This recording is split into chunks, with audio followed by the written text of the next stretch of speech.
Harlequin Feature and HarperAudio present Forbidden Games by Katee Robert, featuring Make Me Want, performed by Alexa Elmy, and Make Me Crave, performed by Samantha Cook. Make Me Want. To Tim. Second chances make for the best stories. 1. Gideon Novak had almost canceled the meeting. He would have if he'd possessed even a shred of honor. Some things in this world were just too damn good for him to be associated with. And Lucy Bowden topped that list.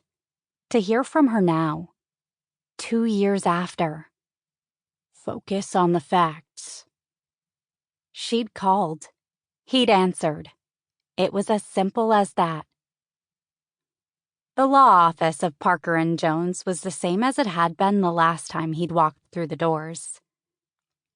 The small army of defense attorneys took on mostly white-collar crimes, specifically the ones that paid well. And that showed in every element of the interior.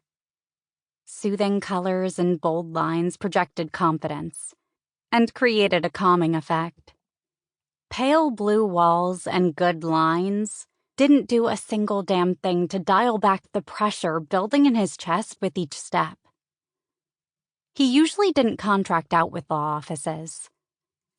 As a headhunter, Gideon preferred to stick to tech companies, various startup corporations, or literally anyone except lawyers. They were too controlling and wanted their hands on every detail, every step of the way. It was a pain in the ass. This is for Lucy. He kept his expression schooled on the elevator ride up. When he'd known her, she was somewhere around floor 6, proving herself by working cases not big enough for the lawyers with seniority to want, but that were too big to turn down. Now she was on floor 19, only a couple below Parker and Jones themselves. She'd done well for herself in the 2 years since he'd seen her last. Really well. The elevator opened into a large waiting room that didn't look anything like an actual waiting room. The more money people had, the more care was required in handling them. And the coffee bar and scattering of couches and trade magazines reflected that. The hallway was guarded by a large desk and an older woman with tasteful gray shot through her dark hair. Surprising. He'd expected a bottle blonde receptionist. Or perhaps a brunette if they were feeling adventurous. But then the woman looked up, and he got the impression of a general surveying her domain.